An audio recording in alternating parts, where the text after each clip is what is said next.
just thought I would pop in and say g'day.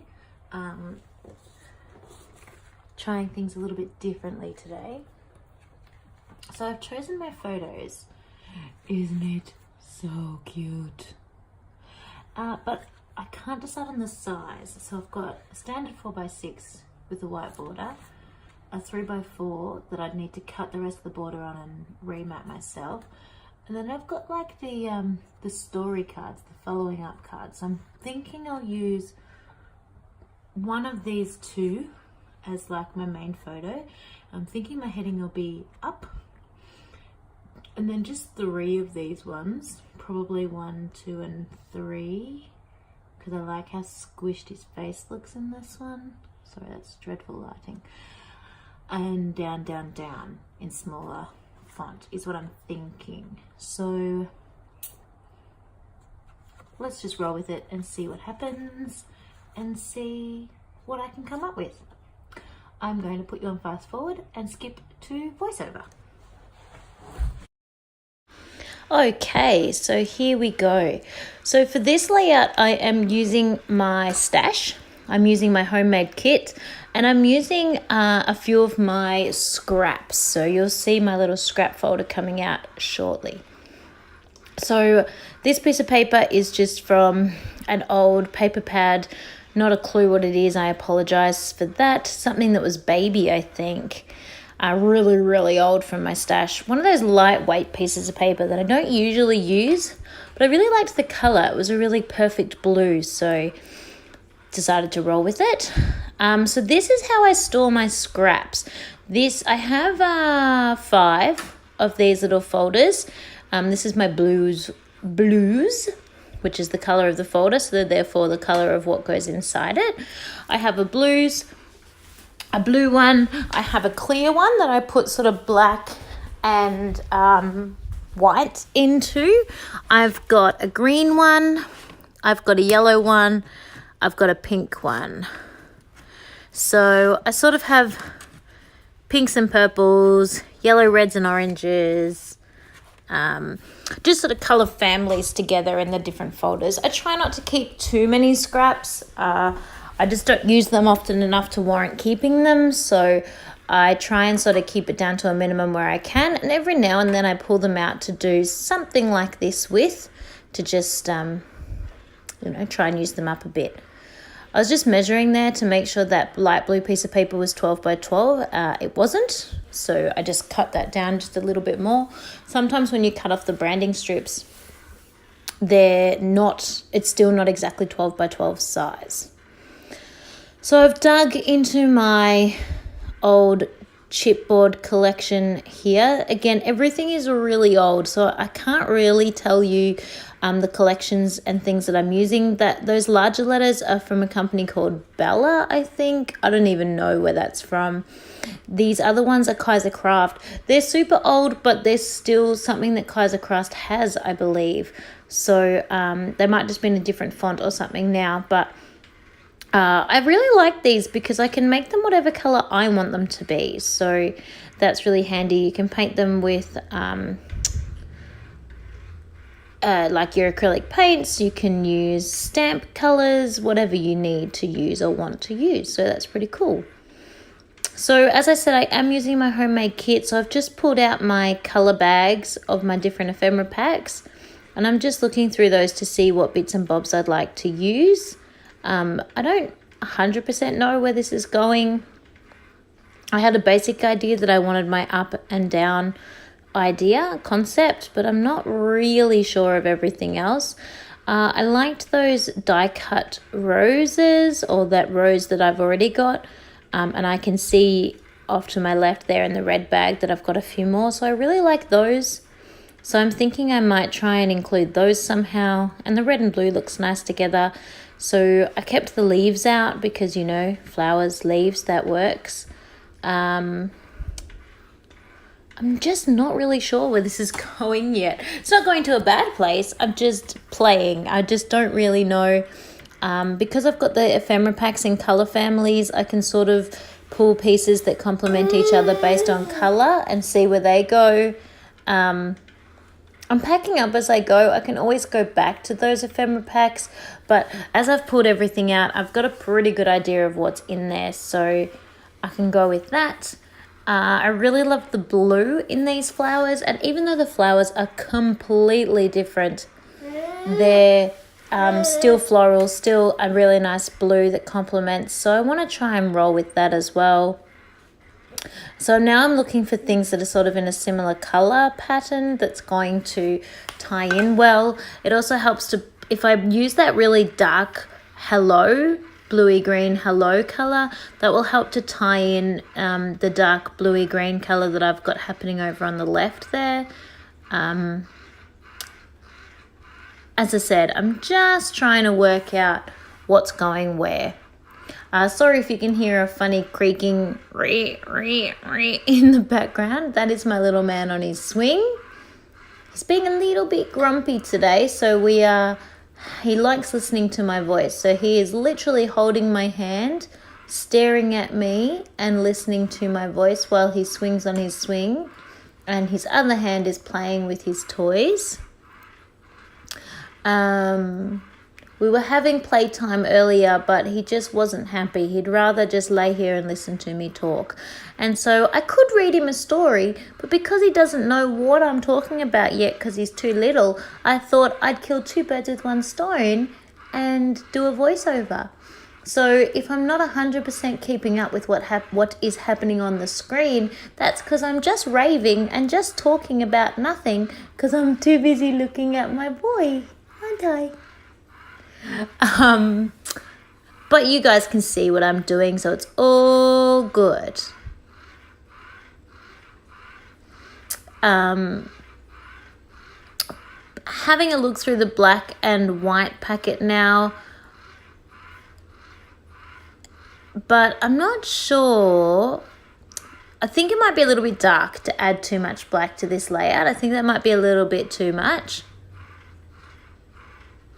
But we will see what I come up with. I really like some tiny words on there, so those aren't too dark, especially because they're backed with white. But I think the really black things might be a little bit too much to go onto the page. So I'm liking how this is looking. I think it's the colours are tying in together. It's going well. But now that I've got those red roses, there's not enough red happening. So I've pulled out my pink and red scrap folder.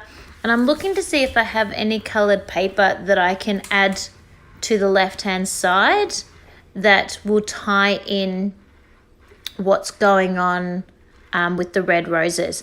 Now, the paper I've pulled out, it's a perfect match. Oh, but it's too short. It's not 12 inches in any direction, but it's a perfect color match. So I'm thinking I might try and doctor that to give it a go. And I will be back. I'm going to talk to my little man for a minute. So as I said, I'm looking to see if there's a better color match that is the 12 inches, but I don't think I'm going to succeed in finding one. So I think I'm going to doctor up that piece to make it fit. I know I want to put it a bit skew-if anyway, because I think it'll look better than everything just being straight. I want to put the photos a bit skew-if too, so I'm going to roll with that. Hopefully you've heard of the word skew-if. RTS, Janet over at RTS Scrapbooking, she uses the word callywampus, which she insists is a real word, and I'm sure it is.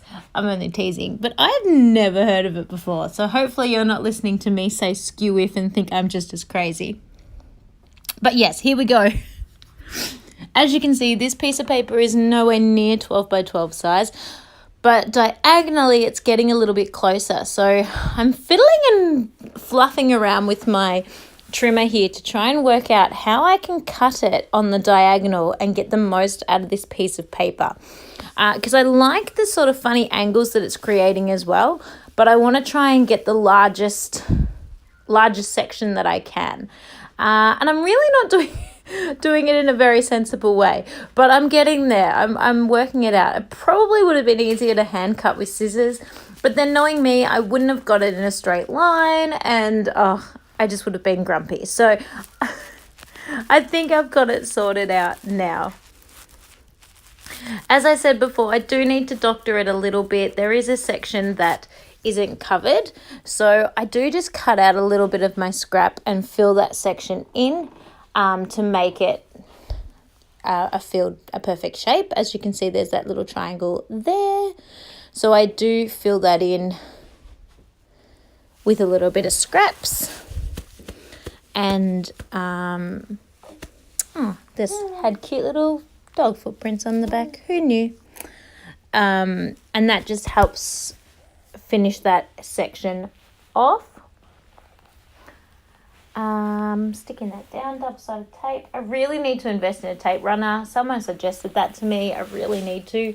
I got my sister an ATG gun for Christmas, and perhaps I should have ordered 2. Especially because everyone tells me if you buy the tape runners themselves in bulk, like in big bulk, it's way cheaper. So if there's 2 of us, we could have done it that way. But anywho, we didn't. So just popping all that down.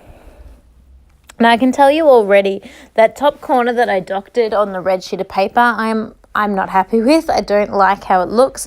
It's not as neat as I would have liked it to be. And I end up having to fiddle around with that and make it a bit smoother by covering it with embellishments. Whenever you're in doubt, just pop an embellishment on. That's what they say. So I'm just backing my photo onto this homemade frame. My sister made these frames for me either in an advent calendar or in our homemade kit video from a very long time ago, like 2 years ago possibly. And I hadn't used many of them, but I really liked the brown colour in that. I thought it really matched, like complemented in with the photo well, so I started to go with that. The glue I am using is the Aqua, what's it called? You know, the one. Now I can't remember. But you know the one. Aqua glue.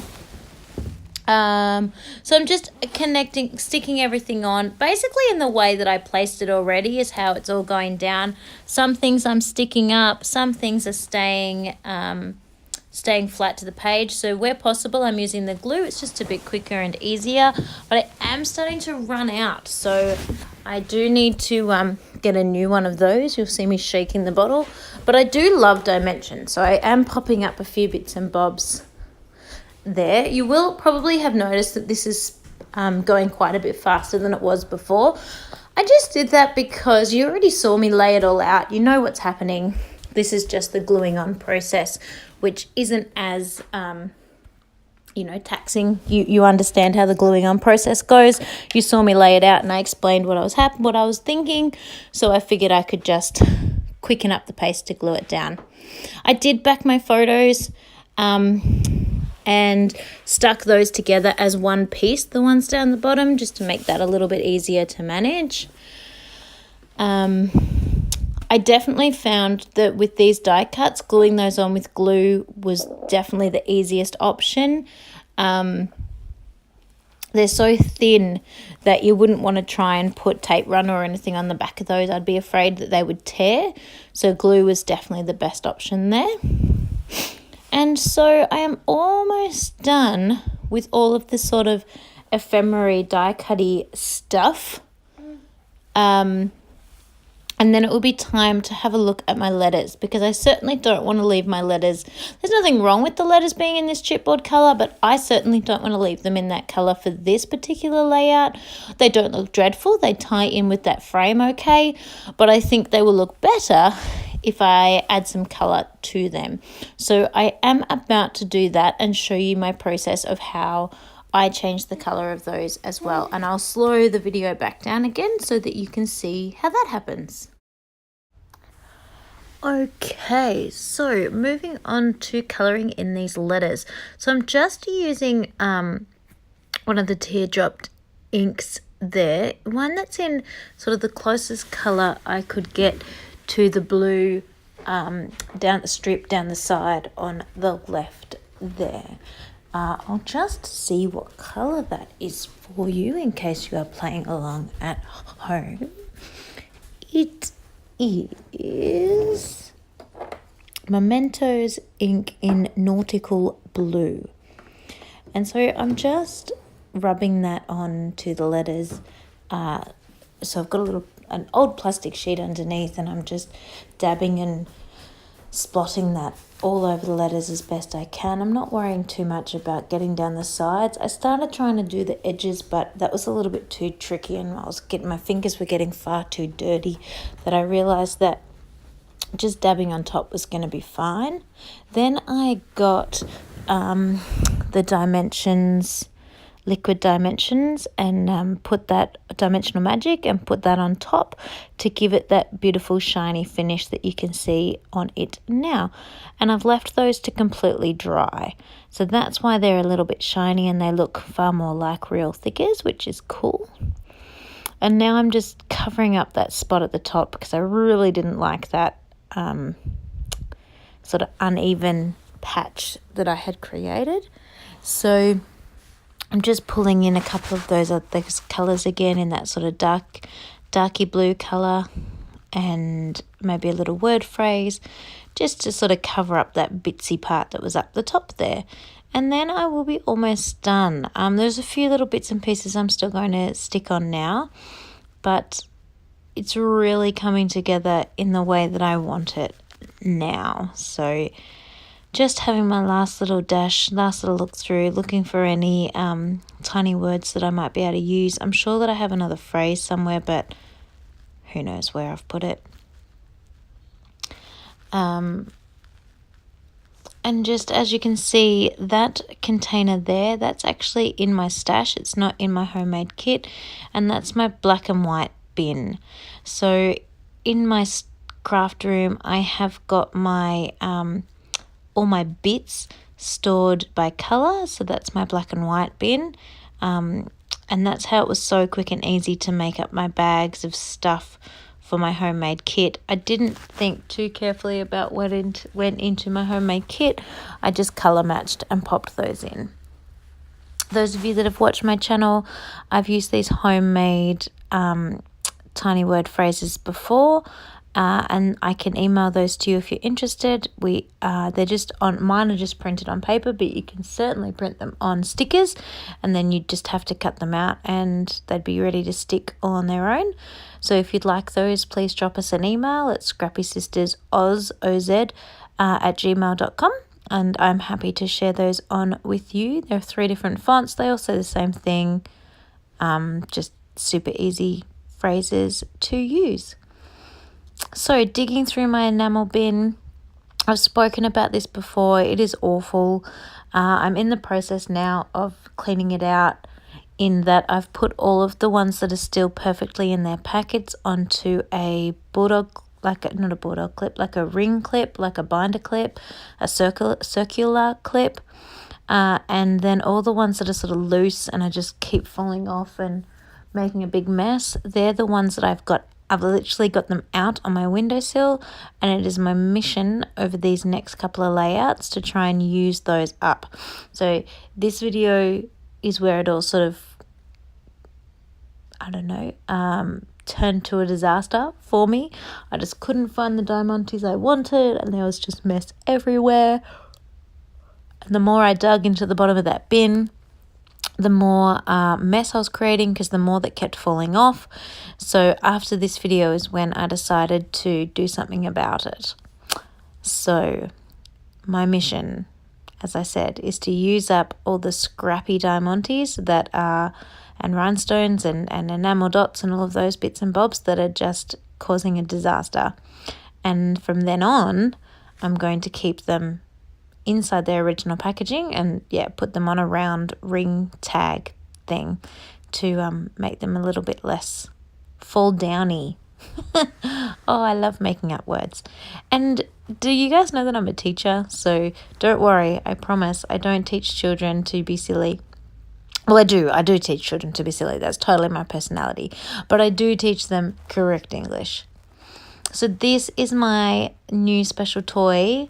I picked him up from Facebook Marketplace in September for $20 before I bought him. So this is my tip. Before you buy them, obviously ask the person that you're buying it off if it works. Mine does, so that's fine. But also do some research into make sure you can get new ribbons. I also did that research beforehand too. I wanted to make sure that ribbons were available in Australia and for the make of the typewriter that I had. There's no point in having a typewriter if it's just going to run out of ink and you can't replace the ribbon. So just having a fiddle around with where I want to put my journaling, up there underneath the word up. Both of those options will be fine, but I decided to go with up there. And I'm done. Oh, thanks for sticking around, guys. You can see how shiny those letters look once I added the dimensional magic onto them. You can see that I backed the photos in a bit of white and a bit of red, and I'm really happy with the way this one came together.